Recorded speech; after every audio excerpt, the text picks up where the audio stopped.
사도신경으로 신앙 고백 드리겠습니다. 전능하사 천지를 만드신 하나님 아버지를 내가 믿사오며 그 외아들 우리 주 예수 그리스도를 믿사오니 이는 성령으로 잉태하사 동정녀 마리아에게 나시고 본디오 빌라도에게 고난을 받으사 십자가에 못 박혀 죽으시고 장사한 지 사흘 만에 죽은 자 가운데서 다시 살아나시며 하늘에 오르사 전능하신 하나님 우편에 앉아 계시다가 저리로서 산자와 죽은 자를 심판하러 오시리라. 성령을 믿사오며 거룩한 공예와 성도가 서로 교통하는 것과 죄를 사하여 주시는 것과 몸이 다시 사는 것과 영원히 사는 것을 믿사옵나이다. 아멘. 오늘 은혜 받으실 하나님의 말씀은 마태복음 21장 12절에서부터 17절 말씀입니다.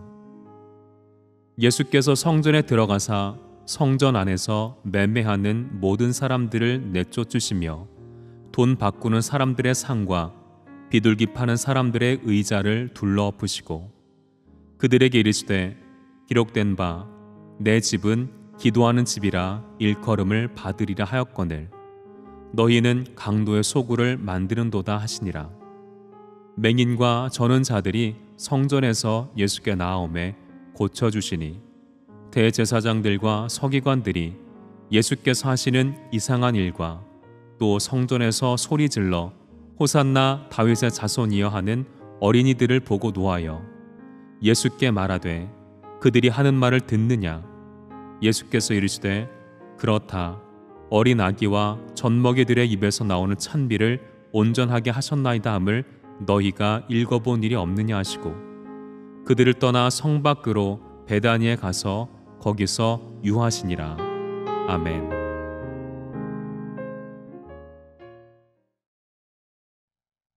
오늘은 성전을 정화하신 날이라는 제목으로 함께 은혜를 나누겠습니다.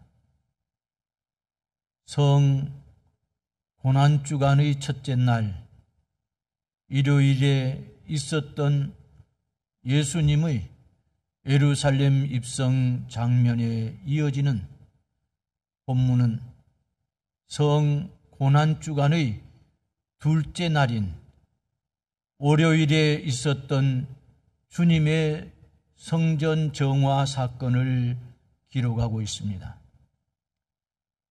즉 주님은 승리의 예루살렘 입성이 있었던 다음 날인 월요일에 성전을 방문하셨다가 그곳에서 장사하는 자들을 보시고 즉시 그들을 쫓아내심으로 성전을 깨끗하게 정화하신 것입니다.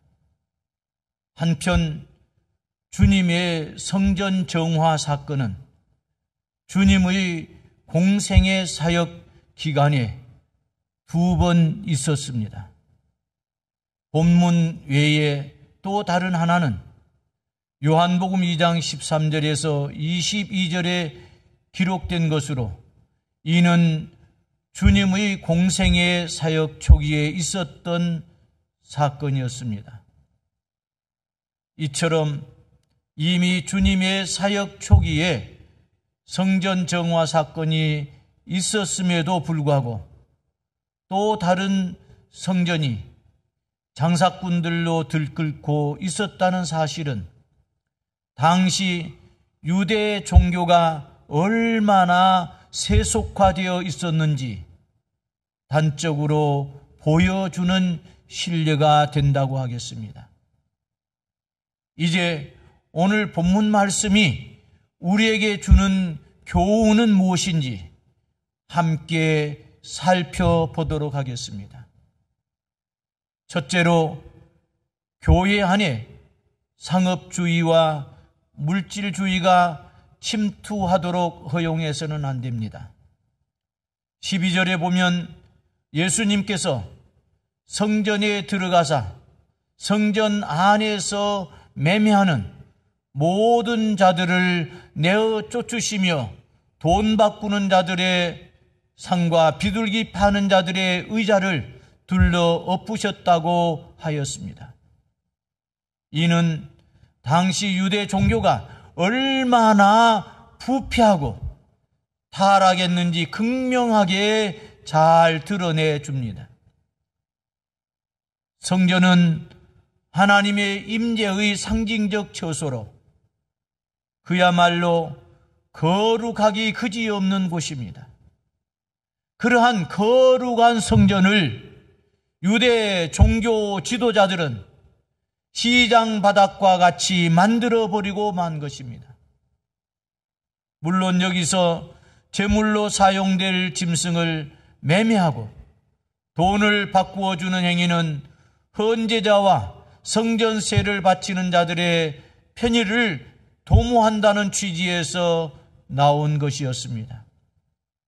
즉 짐승의 매매는 짐승을 직접 가지고 올 수 없는 먼 거리의 사람들의 편의를 도모한다는 취지였고, 또한 환전은 당시 황제의 형상이 새겨져 성전세로 바칠 수 없었던 로마 화폐를 유대 화폐로 교환해 준다는 취지였습니다. 그러나 이러한 짐승의 매매 환전 행위는 사실 성전 내의 상인들과 담합하여 각종 이권을 챙기려는 타락한 제사장들이 도입한 것이었습니다. 결국 유대 종교의 최후의 보루라고 할 수 있는 성전까지 이렇게 부패하고 더럽혀졌으니 당시 유대 종교의 타락이란 이루 말할 수 없을 정도로 심각했던 것입니다.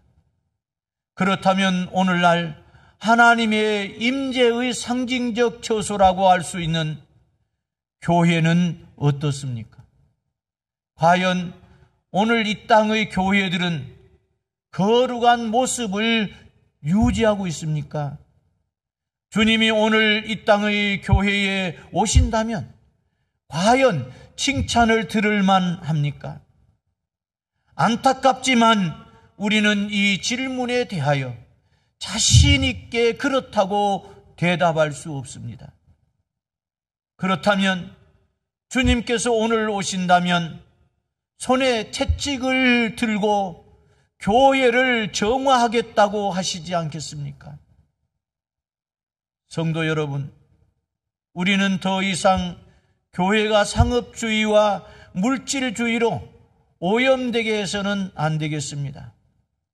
아울러 우리는 부단히 교회의 개혁을 추진함으로써 교회로부터 상업주의와 물질주의적 요소를 철저히 배격해야 하겠습니다.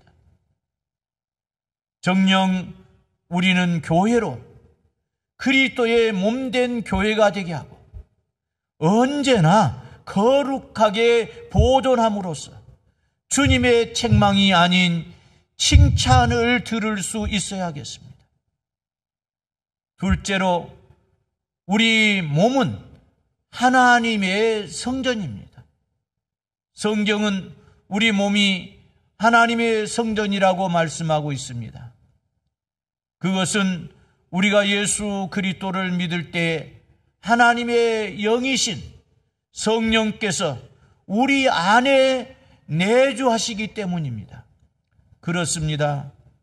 우리 몸은 성령께서 거주하시는 거룩한 하나님의 전입니다. 그러므로 우리는 우리 몸을 함부로 사용함으로 말미암아 죄와 불의로 더럽혀지는 일이 없도록 조심해야 합니다. 따라서 우리 몸을 죄와 불의로부터 지켜 거룩히 보존하고 우리 안에 내주하시는 성령님과 더불어 교제를 나눔으로써 하나님이 부어주시는 크신 은혜와 복을 풍성히 받아 누려야 하겠습니다. 셋째로, 교회는 만민이 기도하는 집입니다. 13절에 보면 주님은 내 집은 기도하는 집이라 일컬음을 받으리라고 이사야서 56장 7절 말씀을 인용하여 말씀하셨습니다. 본문에는 만민의라는 말이 빠져 있으나 병행 구절인 마가복음 11장 17절에는 이 말이 들어 있습니다. 주의 집으로 일컬어지는 성전은 만민이 기도하는 집입니다. 그렇습니다. 성전의 주요 용도의 하나는 기도 처소라는 것입니다. 그러므로 우리는 하나님의 전인 교회에서 기도하기에 힘써야 합니다. 여러분, 한나가 아들을 잉태할 힘을 주시도록 하나님께 간구한 곳이 어디입니까? 그녀가 자신이 잉태치 못함으로 인해 하나님께 눈물로 기도한 것은 다름 아닌 실로의 회막이었습니다. 당시에는 성전이 아직 건축되기 이전이어서 회막에 모여 하나님께 제사를 드렸는데 이 회막이 실로에 있었던 것입니다. 우리는 그녀가 회막에서 기도했을 때에 하나님의 응답을 받았으며 위대한 인물 사무엘의 어머니가 된 사실을 주목해야 합니다. 여러분, 교회보다 기도하기에 더 적합한 장소는 없습니다. 교회는 집에서 가까우니 자주 가서 기도할 수 있고 어려운 문제들은 목회자와 상담할 수 있으니 기도하기에 참으로 적절한 곳입니다. 사무엘이 어릴 때에 자기를 부르시는 여호와의 음성을 어디서 들었습니까? 여호와의 전 앞, 곧 성전에서 그는 여호와의 음성을 듣고 그분의 계획을 깨달아 알게 되었습니다. 여러분, 무슨 문제가 있거든 지체하지 말고 교회로 나와 기도하십시오. 교회는 자기 백성의 기도를 듣기 위해 하나님께서 임재해 계시는 만민이 기도하는 집입니다. 넷째로, 예수님은 우리가 가지고 있는 문제들의 해답이십니다.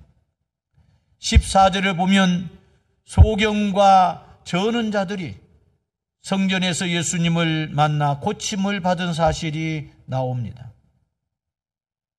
소경이나 불구자, 즉 저는 자는 당시 사회에서 외면당하던 소외 계층이었는데 성전에서 예수님을 만남으로 그들의 인생에서 행복을 가로막는 최대 장애물이 제거된 것입니다.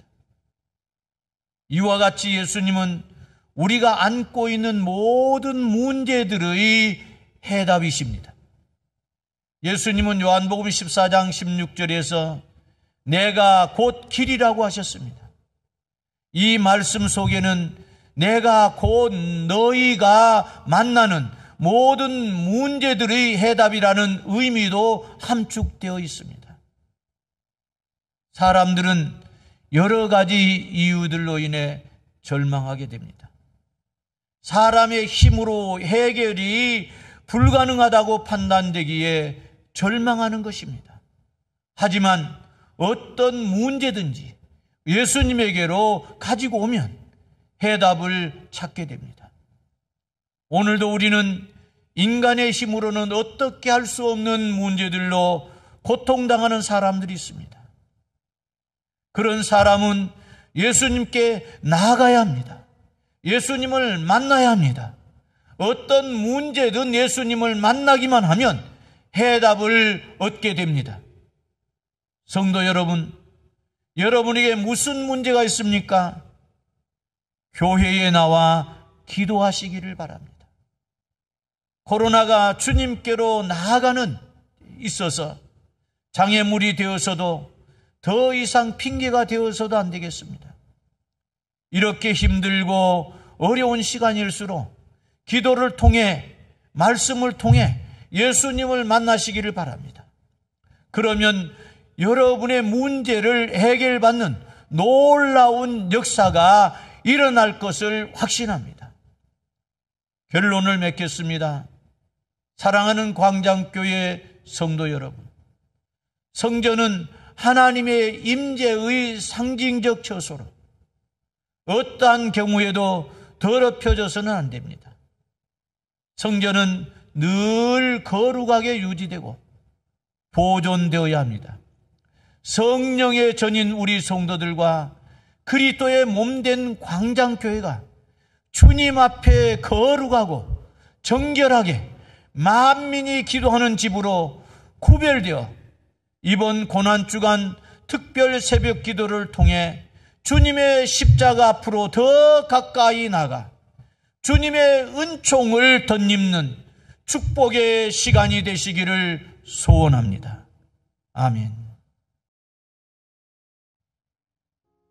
사랑하시는 아버지 하나님, 오늘은 고난주간 두 번째 날로 성전을 정화하신 날입니다. 우리 교회에서는 나라와 민족을 위해서 기도하는 날로 정하였습니다. 하나님 아버지, 우리 대한민국이 온전히 복음화가 되게 하여 주시옵소서. 그리고 북녘 땅에도 복음이 전파되어지고 그곳에도 교회들이 수없이 많이 세워지게 하여 주옵소서. 그러므로 복음으로 평화 통일이 이루어지고 세계를 이끌어가는 대한민국과 민족이 될 수 있도록 축복하여 주시옵소서. 예수님의 이름으로 기도하옵나이다. 아멘.